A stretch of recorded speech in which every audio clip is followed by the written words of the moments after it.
तो सबसे पहले नंबर सिस्टम में हम लोग क्या पढ़ेंगे, तो बेसिक डिफिनीशन के बारे में पढ़ेंगे। बेसिक डिफिनीशन में सबसे पहले पढ़ेंगे नेचुरल नंबर पढ़ेंगे, होल नंबर पढ़ेंगे, इवन नंबर पढ़ेंगे, ओड नंबर पढ़ेंगे। तो ये सारा का डिफिनीशन एक एक करके हम लोग पढ़ते हैं, ठीक है। और चलिए हम लोग स्टार्ट करते हैं। तो सबसे पहले यहाँ पे हम देख रहे हैं नेचुरल नंबर लिखा हुआ है। क्या लिखा हुआ है? नेचुरल नंबर बोले तो प्राकृत संख्या होता है, ठीक है। नेचुरल नंबर क्या होता है? प्राकृत संख्या। और यह सब बेसिक पॉइंट है, यह सब बच्चे को याद रखने के लिए ज़रूरत है, हर जगह इसका ज़रूरत पड़ता है, ठीक है। तो नेचुरल नंबर क्या है? प्राकृत संख्या क्या है? तो गिनती की सभी संख्याओं को क्या कहते हैं? प्राकृत संख्या कहते हैं। All counting number is called natural number. तो यहाँ पे हम लोग देखेंगे प्राकृत संख्या किसे कहते हैं, तो गिनती की संख्या को क्या कहते हैं? प्राकृत संख्या कहते हैं। गिनती की संख्या को प्राकृत संख्या कहते हैं। जैसे प्राकृत संख्या कहाँ से स्टार्ट होती है? तो 1 से स्टार्ट होती है। 1 2 3 4 5 6 7 8 9 10, ये सब क्या होता है? इत्यादि। कहाँ तक जाएगा तो यह ज्ञात नहीं किया जा सकता है, ठीक है। तो डॉट डॉट डॉट के क्या करना है? इत्यादि कर देना है। तो देखिए गिनती की संख्या को क्या कहते हैं? प्राकृत संख्या कहते हैं। प्राकृत संख्या हमेशा 1 से स्टार्ट होती है, ठीक है। तो हम लोग याद रहेगा हम लोग को, जो गिनती की संख्या को प्राकृत संख्या कहते हैं, 1 2 3 4 डॉट डॉट इत्यादि। तो चलिए ये फर्स्ट डिफिनीशन हो गया। सेकंड डिफिनीशन हम लोग को पढ़ना है होल नंबर। क्या पढ़ना है? Whole number. होल नंबर होता है पूर्ण संख्या।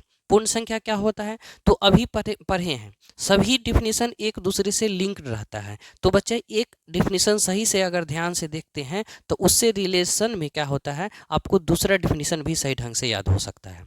तो देखिए अभी पढ़े हैं नेचुरल नंबर, और नेचुरल नंबर से रिलेटेड क्या होता है? होल नंबर होता है। होल नंबर क्या है?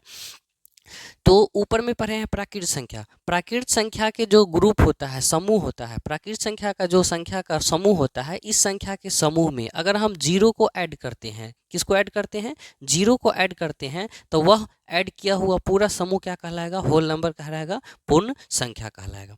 तो देखिए यहाँ पर डिफिनीशन में लिखा हुआ है, गिनती की संख्या के समूह में शून्य को शामिल करने से जो संख्या का समूह यानी ग्रुप बनता है, शून्य को शामिल करने से जो संख्या का ग्रुप बनता है, उस ग्रुप को क्या कहते हैं? तो होल नंबर कहते हैं, पूर्ण संख्या कहते हैं, ठीक है। देखिए एक दूसरे से लिंकेड है ना। जो नेचुरल नंबर समझ गया उतना उसको बच्चे को ध्यान में रहेगा, जो अगर यह सेट नेचुरल नंबर के सेट में गिनती की संख्या में अगर हम जीरो को ऐड करते हैं तो उससे जो नया एक सेट बनेगा उस सेट को क्या कहेंगे? वह समूह को क्या कहेंगे? तो होल नंबर कहते हैं, पूर्ण संख्या कहते हैं। और पूर्ण संख्या हमेशा कहाँ से स्टार्ट होती है? तो जीरो से स्टार्ट होती है, ठीक है।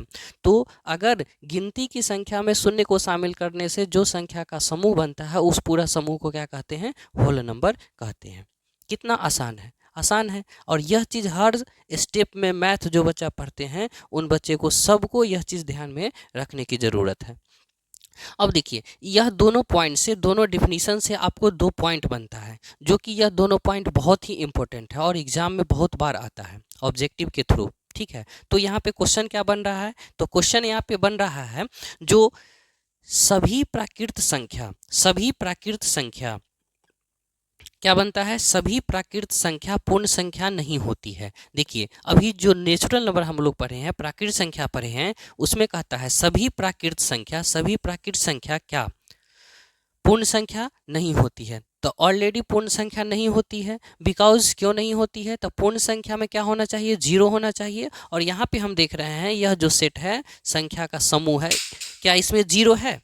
इसमें जीरो नहीं है, ठीक है। तो अगर इसमें जीरो नहीं है तो इसको हम क्या पूर्ण संख्या कहेंगे? इसको पूर्ण संख्या नहीं कहेंगे। इसीलिए यहाँ पे लिखा हुआ है जो सभी प्राकृत संख्या पूर्ण संख्या नहीं होती है।